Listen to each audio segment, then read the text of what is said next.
Olá, meu aluno querido, vamos começar mais uma aula de língua portuguesa. Vamos falar sobre um assunto que está totalmente vinculado a conteúdos que você já deve ter estudado, como morfologia e sintaxe, fundamentalmente a sintaxe, tá? Nós vamos trabalhar agora com a matéria de concordância verbal e nominal. Essa matéria é importante? Demais. Cai em concursos? Em quase todos, tá? Costuma não cair quando você tem uma prova que é só de interpretação. De resto, o que você tem é concordância em praticamente todas as provas. Por quê? Talvez é um elemento que as pessoas usualmente erram, né? O povo costuma errar a parte de concordância. Então, o que nós vamos fazer? Vamos trabalhar aqui de modo que você consiga entender as regras e dirimir os possíveis erros. Fechou? Então, vamos trabalhar com esse assunto aí da melhor maneira possível. Então, falando sobre concordância verbal e nominal. Vamos pensar aqui, inicialmente, no conceito de concordância, né? O que é que significa concordar? Se você acompanhar aí no seu materialzinho, nós temos a noção que concordar significa alguma coisa como deixar igual. Aí, quando nós pensamos em deixar igual, é deixar igual como? Como assim deixar igual? Nós pegamos as palavras e analisamos a formação, a construção desses termos, a construção da frase. E aí, por meio da construção da frase, nós avaliamos que podemos deixar igual de três maneiras, tá? 1, 2, 3. Primeira maneira, nós podemos deixar igual em gênero, certo? Podemos deixar igual em número e podemos deixar igual em pessoa. Pablo, eu achava que era grau que viria aqui embaixo. Então, se você já ouviu alguém falar, eu concordo com você em gênero, número e grau, quer dizer que a pessoa falou besteira. Por quê? Porque grau não concorda. Grau não faz concordância, certo? Então é só gênero, número e pessoa. O que é que significa fazer concordância de gênero? Significa você analisar a construção de masculino ou feminino, certo? Masculino ou feminino. Eu quero que você entenda uma coisa, que quando você está falando de gênero, você não está falando de gênero da pessoa, nem da coisa, você está falando de gênero da palavra, tá? Então aqui, ó, eu já quero deixar bem claro para você, uma galera começou a escrever de modo a retirar a desinência das palavras, o que é um erro, é um puta erro, cara. É um puta erro, essa pessoa tem que apanhar de todos os lados da cara. Por quê? Porque quando eu falo de gênero da palavra, vamos pensar aqui, eu falo a palavra gato e a palavra gata, certo? Posso te explicar uma coisa? Quando nós fazemos essa distinção aqui, nós estamos variando o gênero da palavra. Então, essa é uma palavra masculina, essa é uma palavra feminina. Fazemos a desinência, colocamos desinência A, que é a desinência que marca o feminino. Você tem que prestar atenção para uma coisa, isso aqui é bem importante. De vez em quando as pessoas falam assim, não, mas a língua portuguesa é machista. Porque quando eu vou fazer referência a mais de uma pessoa, geralmente eu faço referência ao masculino. Entenda, antes de você falar besteira. A língua portuguesa não é machista. Se ela fosse alguma coisa, ela seria feminista. Por quê? Porque ela identifica o gênero feminino. O masculino é um sinônimo de neutro, certo? Então, quando eu falo assim, bom dia a todos, certo?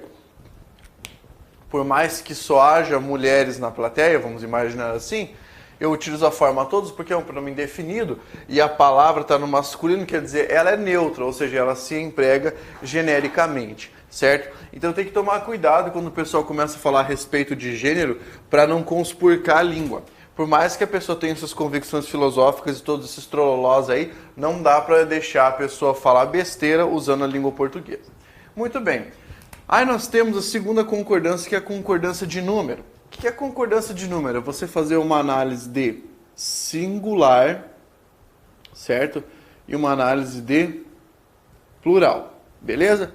Bem, o que é isso? É para você analisar a quantidade, certo? Quantidade. Eu posso falar aqui a palavra boi, e daí bois, no plural. Eu tenho uma marcação de número, que é essa desinência S. no caso da palavra boi, certo? E temos a concordância de pessoa. O que é a concordância de pessoa? Essa aqui está mais relacionada à noção de concordância verbal, tá? Aos verbos, e à chamada uniformidade de tratamento. Quer dizer, é você analisar se a frase está sendo empregada em primeira, segunda ou terceira pessoa e manter essa construção. Perfeito? Agora vamos pensar aqui, ó. Essas três formas, essas são as formas básicas que nós analisamos. Disso aqui, professor, o que mais cai? De concordância, sinceramente, o que mais cai é a concordância de número, certo? O que mais há em provas. Se bem que existe um pouquinho da concordância de gênero quando nós pensamos na concordância nominal. Então, o que mais cai está aqui. É a concordância verbal e um pouco da concordância nominal. É difícil, professor? Não, na verdade é bem fácil. Nós veremos que as regras aqui possuem suas especificidades, mas em geral é tudo bem simples de entender. Beleza? Então fiz aqui para você uma distinção do que significa dizer concordar e os três tipos de concordância. Nós podemos pensar ainda numa distinção entre o que é uma concordância verbal e o que é uma concordância nominal. Então vamos pensar aqui, ó. Concordância verbal é a análise da relação entre o sujeito de uma sentença e o seu respectivo verbo. Vamos dar uma olhada aqui, ó. A análise da relação entre sujeito e verbo. Tem uma frase aqui para analisar. Minhas alunas devem fazer aquela prova. Bem, a parte verbal que nós temos que analisar está aqui. Esse devem fazer. Beleza? Agora, pensa comigo. Quem é que pratica essa ação? Ou melhor, quem está conjugando esse verbo? Quem deve fazer aquela prova? A resposta, evidentemente, minhas alunas, certo? Então, esse elemento aqui funciona nessa frase como o sujeito dessa construção aqui. E, pelo fato de esse sujeito estar no plural, o verbo auxiliar aqui obrigatoriamente fica no plural.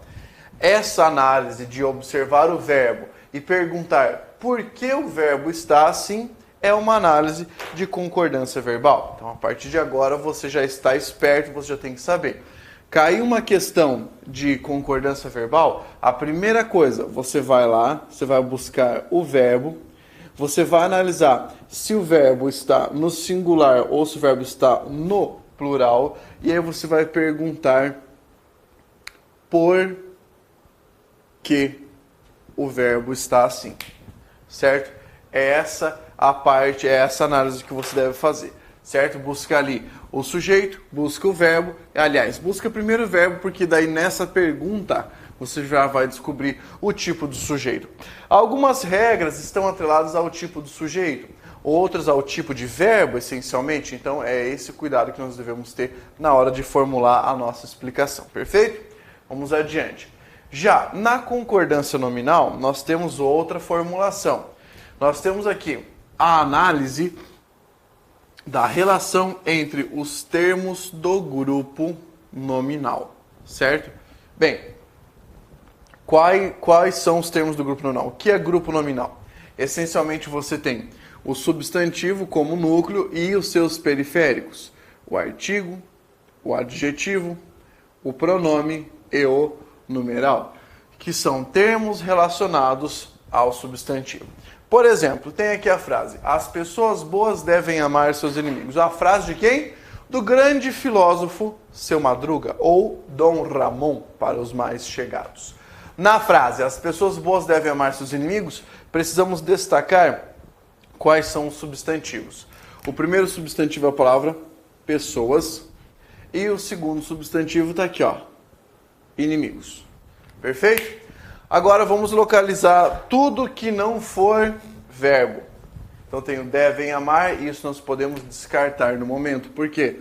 Porque nós não estamos fazendo concordância verbal. Nós não estamos preocupados com a concordância verbal. Nossa preocupação no momento é a concordância nominal. Então, ó, você pega esse as que está aqui. Ele é um artigo. Ele é um artigo que está, olha aqui, ó, concordando com a palavra pessoas. Por isso está assim. Boas. Boas é o quê? É um adjetivo. Está concordando com pessoas. Ou seja, pelo fato de a palavra pessoas estar assim no plural e ser uma palavra feminina, eu tenho que variar o termo pessoa, certo? Tem que flexionar para o plural, assim como a palavra boas, tem que colocar no feminino e no plural. Devem amar seus inimigos. A palavra seus está no plural e no masculino para concordar com o substantivo inimigos, certo? Uma coisa, isso tem que ficar bem claro para você, uma coisa é concordar, é estabelecer essa relação aqui. Então, tá no plural no masculino por causa da palavra inimigos, beleza. Agora, outra coisa, isso você não pode confundir, é o lance da referenciação. Por exemplo, a palavra seus, ela faz referência a que termo? Os inimigos são de quem? Os inimigos são das pessoas boas, certo? Então aqui, eu tenho o referente. Referente. Entenda uma coisa, que você pode ter um referente para a retomada, que é esse procedimento, e outro referente para a concordância, certo? Que é o que nós temos aqui. Então, isso que eu fiz foi demonstrar de maneira bem breve o que é concordância nominal. Joia? Concordância nominal. Muito bem. Depois de feita essa distinção, nós precisamos caminhar nesse conteúdo. Vamos lá. Nós vamos começar a falar sobre as regras de concordância verbal. Quer dizer, o que é que exige a análise, o que é que faz determinada frase ficar no singular ou ficar no plural, etc. Perfeito? Então comecemos aqui. Regra geral. A regra geral é também chamada de regra do sujeito simples. Perfeito? Então essa regra geral, em tese, valeria para todos os casos. Todos os casos em que você tiver um sujeito simples. Professor, nem lembro o que é um sujeito simples. Sujeito simples é aquele que possui apenas um núcleo, certo? Possui apenas um núcleo. Muito bem. Qual vai ser o mandamento? Qual vai ser a exigência, então, desse caso? Quando você tiver a regra geral, o verbo concorda com o núcleo do sujeito, certo? Concorda com o núcleo do sujeito. E como assim? Em número e pessoa, quer dizer, singular ou plural, pessoa, primeira, segunda ou terceira pessoa. Joia? Ocorreram manifestações ao longo do país. Esse tipo de frase é uma frase potencial de prova. Pode cair e ela é muito comum. O que eu quero que você entenda nesse procedimento aqui. Para você mandar bem na concordância, você precisa achar o verbo primeiro. Achou o verbo? Achou. Que verbo é esse? É o verbo ocorrer. Então, joga para cá e vamos analisar. Ocorrer. Depois de você pensar o verbo assim, você vai pensar sobre a transitividade dele. Que tipo de verbo é o verbo ocorrer? Aquilo que ocorre, ocorre. Então, nós dizemos que isso aqui é um verbo intransitivo. Intransitivo. Joia. Por que eu já estou dizendo que ele é um verbo intransitivo? Para poder entender que a palavra manifestações não é o objeto direto. Eu já começo por aqui, tá? Isso já me ajuda. Agora, vamos lá. O verbo é intransitivo e aí se faz a pergunta. Por que ele está no plural? Certo? Por que eu escrevi ocorreram? Eu tenho que me perguntar então, o que foi que ocorreu? A resposta vai ser manifestações. A palavra manifestações é um substantivo que está no plural e está funcionando como sujeito da palavra ocorrer. Sujeito simples. Certo? Perceba, o sujeito simples aqui está no plural.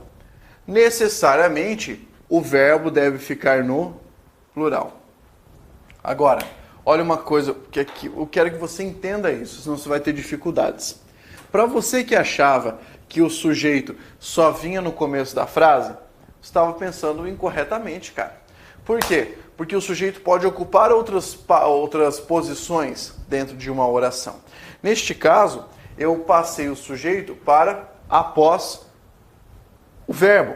Você fala, professor, mas essa frase aqui é fácil, eu consegui perceber que manifestações é o sujeito.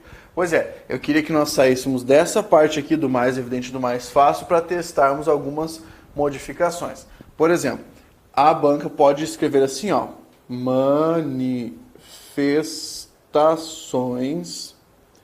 manifestações ocorreram.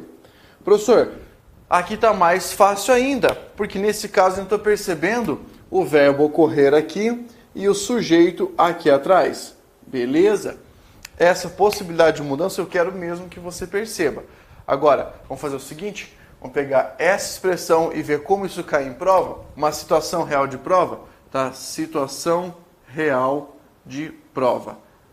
Se você tiver alguma coisa como ocorreram, vírgula, após um ano, vírgula, manifestação no país. O que eu fiz aqui? Aqui eu intercalei uma expressão, que é a expressão após um ano. Usualmente a banca faz isso. Coloca uma expressãozinha assim, que é um adjunto adverbial de tempo, ou coloca uma oração ali no meio, mas é para fazer o quê? É para separar esse ocorrer desse manifestação. Você veja que aqui está no plural, certo? Continua sendo um verbo intransitivo. A palavra manifestação continua sendo sujeito simples. Mas qual foi o lance? Aqui, manifestação está no singular. E aqui a palavra ocorreram está no plural. Nós temos aqui um desvio de concordância. Esse é um problema de concordância. O que é que você deveria fazer para arrumar isso aqui então? Ou deixar o ocorrer no singular, ocorreu manifestação, ou passar manifestação para o plural e deixar ocorreram manifestações. Esse seria o procedimento correto do ponto de vista da correção gramatical. Essa regra do sujeito simples, você pode apostar que é a regra que mais vai cair para você, tá? É a que mais vai aparecer para você, então já tem que ficar de olho. Bem, segundo tipo de regra é a regra do sujeito composto.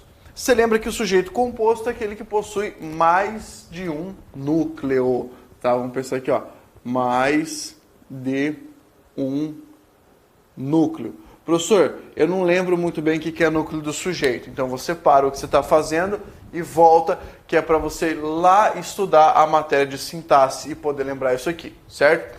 Muito bem. Quando você tiver o sujeito composto, nós temos duas possibilidades. A primeira possibilidade é a seguinte: se você tiver o sujeito anteposto ao verbo. O que é anteposto ao verbo? É o sujeito antes do verbo. Qual vai ser a regra? Nesse caso, se você tiver o sujeito antes do verbo, o verbo obrigatoriamente vai para o plural. Por exemplo aqui, Brasil e China hão de sediar o evento. Perfeito. Pense comigo, quem é que há de sediar o evento? Brasil e China. Analisando aqui, nós temos um núcleo de sujeito, dois núcleos de sujeito. Então, essa expressão aqui, sujeito composto. Sujeito composto dessa forma verbal, hão de sediar. Atenção para essa forma. Esse hão de sediar que está aqui, ó, você tem um verbo auxiliar e um verbo principal. Quem vai para o plural? O verbo auxiliar obrigatoriamente. Por quê? Porque esse sujeito aqui, ó, está antes do verbo. Sujeito anteposto ao verbo. Obrigatoriamente você passa o verbo para o plural. Não vá confundir, tá, sujeito composto com sujeito no plural. São coisas diferentes. Sujeito no plural tem um núcleo no plural. Sujeito composto, mais de um núcleo. Perfeito? Muito bem. Agora, vamos pegar o caso B. Né? Deixa eu colocar aqui. Caso B.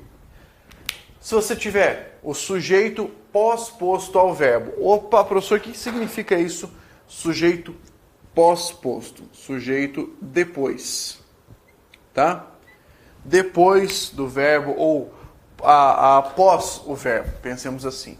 Há então duas possibilidades aqui. Você pode deixar o verbo no plural ou você pode fazer o verbo concordar com o referente mais próximo. Então ele pode concordar com a palavra mais próxima. Tá? Palavra quer dizer o referente do sujeito, né? Ó, chegou ou chegaram Manuel e sua família. Perceba o seguinte, quando eu digo para você, chegou Manuel e sua família, eu estou concordando o verbo com o núcleo do sujeito Manuel. Então, deixar no singular assim é possível? É. Está certo? Está. Sem qualquer problema. Tá? Então veja, o sujeito é Manuel e sua família. Não tiramos esse mérito. É um sujeito composto. Haja vista que Manuel é o primeiro núcleo, segundo núcleo, sua família. Tá? Até aqui você tem que entender com tranquilidade. Sujeito composto e está posto ao verbo. Agora, se eu disser para você, chegaram Manuel e sua família. O que é que aconteceu aqui? Eu utilizei o verbo chegar no plural para concordar com o primeiro núcleo e para concordar com o segundo núcleo. Você viu qual é a diferença? Concordando com o primeiro núcleo aqui, ó, o mais próximo que estava no singular, deixei o verbo no singular. Concordando com os dois núcleos, eu passei para o plural. Agora, por favor, pense comigo. Ao falar, concorda com o núcleo mais próximo, concorda, se o núcleo mais próximo estivesse no plural, o que aconteceria? Obrigatoriamente, o verbo ficaria só no plural, né, cara? Porque o referente mais próximo já estaria no plural. Beleza? Então, sem muita dificuldade, pensando nessa regrinha aqui. Sujeito composto. Se estiver antes do verbo, verbo no plural. Se estiver depois do verbo, pode concordar com o mais próximo ou ficar no plural, que está certo do mesmo modo. Beleza? Então tá tranquilo. Aqui, beleza. Essa segunda regrinha aqui foi, né? Vamos adiante, porque há mais regras para nós estudarmos. A próxima regra é a regra do sujeito oracional. Quando eu falo para você oracional, significa que o sujeito aqui é o sujeito formado por uma oração. Professor, onde você já explicou isso? Ué, eu explico isso na parte relacionada à sintaxe do período composto. Se a oração nós temos uma oração subordinada substantiva subjetiva, certo? Subjetiva ou sujeito oracional. Muito bem. Qual é a regra? A regra é a seguinte: quando você tiver um sujeito oracional na sentença, o verbo deve ficar no singular. Como assim, professor? É o seguinte: eu tenho a sentença e o verbo a qual essa sentença é relacionada, quer dizer, do qual ela é sujeito, né? Do qual essa oração é o sujeito. Esse verbo tem que ficar no singular. Eu tenho dois exemplos aqui para você ver. É necessário que haja superávit primário, depois convém que o aluno goste de gramática. Vamos lá. Você já conhece essa análise aqui. Então, como é uma análise do período composto, você começa pegando os verbos. Verbo ser, verbo haver. Depois, aqui o verbo convir e o verbo estudar. Pronto. Já viu que são dois verbos, então são duas orações. Vamos pegar aqui, ó. É necessário que haja superávit primário. Eu pergunto para você, o que é necessário? A resposta, que haja superávit primário. Então vamos pôr uma barra aqui. Por quê? Porque essa palavra que você vai anotar como conjunção subordinativa integrante. Isso você tem que saber. Por quê? Porque nós já estudamos isso quando falamos sobre morfologia. Ah, professor, mas eu não estudei morfologia. Então você está fazendo o que na concordância? Vai estudar morfologia. Tá? Então aqui, ó. Essa oração inteira, desde o que até o superávit primário, veja, tem verbo, que é o verbo haver. Eu tenho a conjunção integrante, então eu tenho tudo isso aqui, uma oração subordinada substantiva subjetiva, ou um sujeito oracional, certo? Aqui, verbo de ligação, aqui, o predicativo do sujeito. Aí eu te pergunto, o que é necessário?